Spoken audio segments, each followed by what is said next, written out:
instant messenger virtual universe. Have you ever heard of this? No, that's a hair before my time anyway. It's where people created avatars and interact in the game. I mean, it kind of sounded almost like Sims or like some sort of role-playing. Yeah, or just like chat rooms are used in, and with the avatar element, I guess people were really into that. But they do like some role-playing types of things. Okay. With these characters. Yeah. Because I never heard of this game, but just what I was researching, that seems to be that's why I said I feel like it was kind of like a Sims game or something, where you kind of create these alternative realities and you're playing this part. This included playing in a Chainsaw Massacre role-playing game. Oh, yay. That she was really into. She portrayed herself online as a dark, glamorous woman. And judging from pictures, she was anything but. Okay. She dyed her blonde hair black, placed some red streaks in her hair, got multiple tattoos. She sounds like the tackiest trailer park goth around. Sounds awesome. She was very active on MySpace, calling herself Goth Fairy 666. Oh my God. Her page portrayed her as a goth woman. She had a lot of skulls, bones, those sinister types of images. She's had a lot of bones. She was a big Rob Zombie fan. Remember on MySpace when you could log in and they would play a song? Yeah. You could play your music. That was the coolest part of it. She would play Rob Zombie on her page. Oh, she is hitting every check on the tacky imitation goth person. Yeah. Yeah. Right. I feel like a real goth would have like Bauhaus or something playing, but anyway. I don't know. Sisters of Mercy. Anyway, one of her ex-husbands described her as the kind of woman who thought she was smarter than everybody else, and she rarely told the truth. And she was just like a pathological liar, and it was all part of this manipulation. And so online, she could definitely do that. Yeah. She could create an entirely fake persona and be someone completely different from who she actually was. Hey, you want to be my 23rd husband? Yeah. In 2007, her sixth marriage ended when Elisa was spotted kissing another man in a parking lot by her then mother-in-law. Okay. And there was a lot of infidelity in these marriages as well, or suspected infidelity. Yeah, I think that's just one more personality trait of hers that you can throw on top of everything else. If you're someone who's very codependent and you need to have a man around, there's like a constant need for attention. Well, and if you're a pathological liar, there's also a constant need to get like a new victim, if you will. Exactly. Someone who's going to buy your bullshit because everybody, the other guy's already like, whatevs. It was sometime around 2008 that Elisa meets a guy named Adam Baker online while playing that instant messenger virtual universe game. Adam is a single dad. He lives in Australia and is father to a little girl named Zahra. Oh, yeah. Zahra Baker was born November 16th, 1999 in Wagga Wagga, Australia. Ooh. What a great name. Her biological mother was a woman named Emily Dietrich, and she'd suffered from some serious postpartum depression. So severely that she ended up giving custody to Zahra's father, Adam, when Zahra was only 8 months old. Adam moved to Queensland in 2004 to work for like a sugar mill. And during this time, they lived with his family. His mother, Karen, would often help care for Zahra. Here he is, single dad, working sugar mill, kind of blue collar sort of job, looking online for friendship. I mean, he's a lonely guy. Well, yeah. Zahra was a sickly child. She was diagnosed with bone cancer in 2005. She would also suffer from lung cancer. Oh my gosh. The bone cancer was so bad that they had to amputate Zahra's left leg just above the knee. She had to undergo chemotherapy and many surgeries. She also had partial hearing loss and had to use hearing aids. Now, people described Zahra as incredibly optimistic, the super inspirational little girl, despite the fact that she had all of these medical problems, lost her leg, partial hearing loss. She was a really happy kid who was just always smiling, had lots of friends, never met a stranger. And even though she was disabled, she was not going to let this prevent her from living a happy life. There was actually one of the teachers in an interview that I read that talked about how they had gone to like this ropes course with the whole class, and that Zahra was working very hard to participate, that she was not going to sit on the sidelines, that even though she's struggling, she is out there climbing, really pushing herself because she wanted to be considered quote unquote normal. Wow. And that she was just not going to let any of this stand in her way, that she was going to live a full life. Yeah. Everything I've ever seen, everyone describes her like that. Just a special little soul, you know, very happy, kind of contagious, gets me, you know, and would never stop or let anyone feel sorry for her. Right. Special little girl. Online, Elisa portrayed herself as this 40-something gothic fairy. She used an avatar with red fairy wings.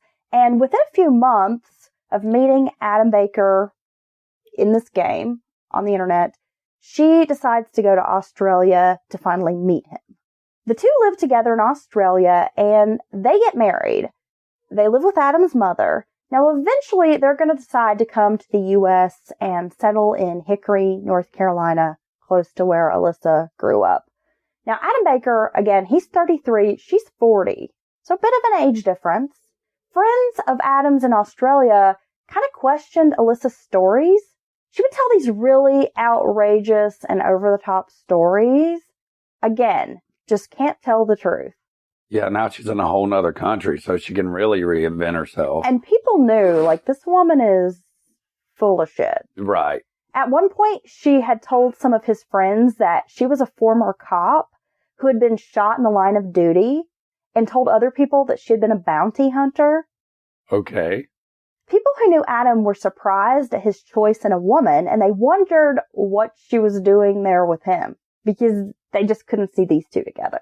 Yeah, I'm going to assume maybe he's just straight-laced, quiet, and here comes this big personality, perfect person for her to be overbearing on, feed him all this bullshit.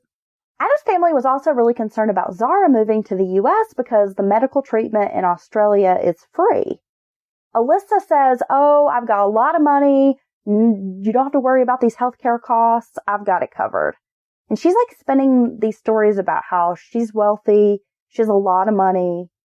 She has this huge settlement from when she was shot in the line of duty. I mean, just these crazy, outrageous stories. That don't even make no damn sense. Who'd she get the settlement from? Oh my! I bet they were really talking about her as friends and family. Oh, I'm sure. Well, they move back to the United States, and when they do, they move in with Elisa's dad.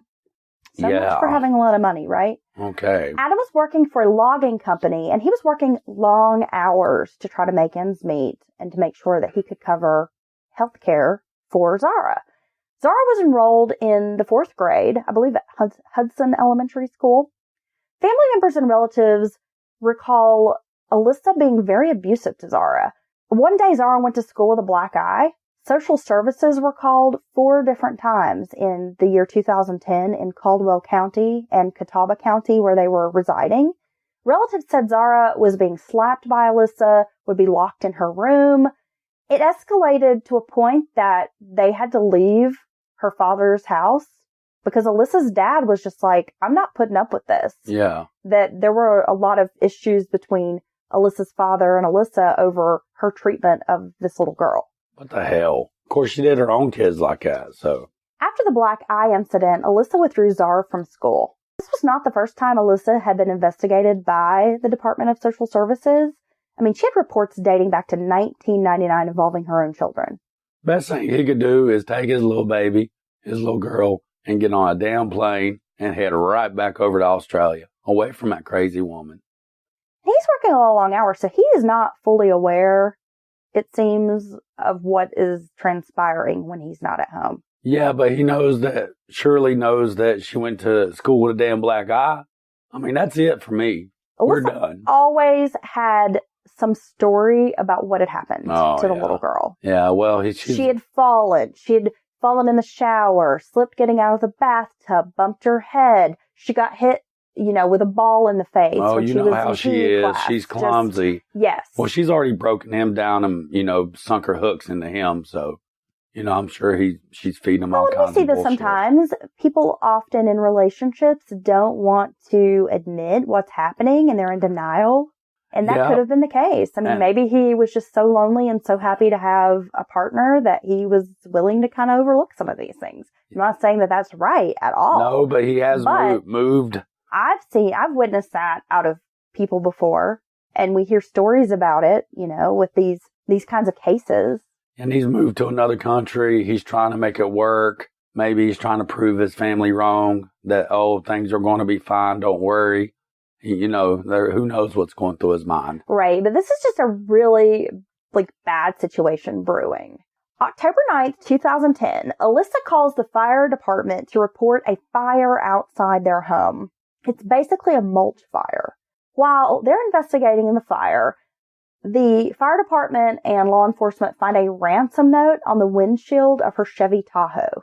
It says, "We have your daughter," along with some other cryptic information regarding a Mr. Coffee, who happens to be Adam's landlord and boss. Okay. What the hell? Very odd.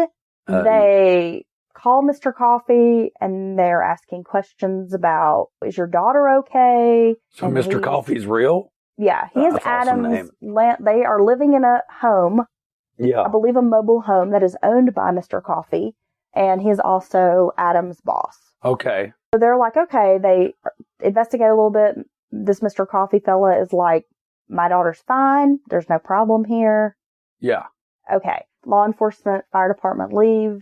Probably feeling a little baffled by this note. Right. Not quite sure what's going on. Well, there's a second call made around 2 p.m., a second 911 call, and this time by Adam Baker. And he reports his daughter, Zahra, as missing. He says he last saw his daughter around 2 a.m. He also explained that he thought the fire and ransom note were possibly used as a distraction so that someone could abduct his child. Okay. While this fire's been started, this pile of mulch kind of out in their yard, they find this note. Everybody's out there trying to figure out what's going on, that someone came in the home and took the child. Yeah. On October 11th, Adam Baker and the Hickory police chief appear on Good Morning America, providing details of Zahra's disappearance and asking for help in finding the girl. A couple of days have passed. This is a huge story. Everyone is looking for this little girl. Well, it had what year is this? 2010. Yeah, well, it just has all the elements for a story to blow up in the media. Little disabled girl, she's missing, parents pleading. I mean, we've all seen this thing, play out many a time. And this story was huge. I mean, we live in Western North Carolina. We were in the area when this story was breaking. Right. It was everywhere. Oh, yeah. Pictures of this little girl. People were looking for her. What did they send out? Those Amber Alerts were all over the place. Oh, yeah. And this is like a big deal. Investigators began questioning Adam and Elisa about Zahra's disappearance. Now, it turns out family has not seen the little girl for a period of time.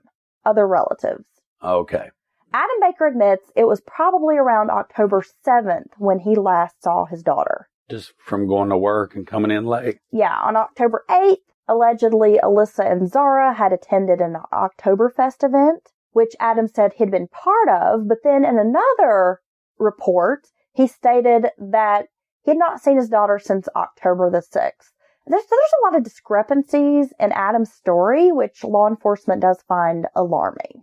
At some point, Elisa admits she wrote the ransom note. Okay. And is being charged with obstructing justice at this point. Yeah, because what the hell? She's also arrested on charges of writing some bad checks, traffic violations, and communicating threats. Okay, so now they're just getting her. They are. On anything. Yes. And they want to hold her, and they want to put pressure on her. That is exactly what they're doing. On October 20th, at a bond hearing, the judge increases her bond from $40,000 to $65,000, calling Elisa a flight risk. Hey, probably not far off on that one. And it's for these minor charges, the check writing, the traffic violations. Yeah, but I mean, it's about the little girl at this point, I'm sure. Her daughter, Amber Fairchild, her biological daughter, testifies at that hearing, saying that her mother was often violent and abusive. She also said Elisa had been getting money from men online, including a man from England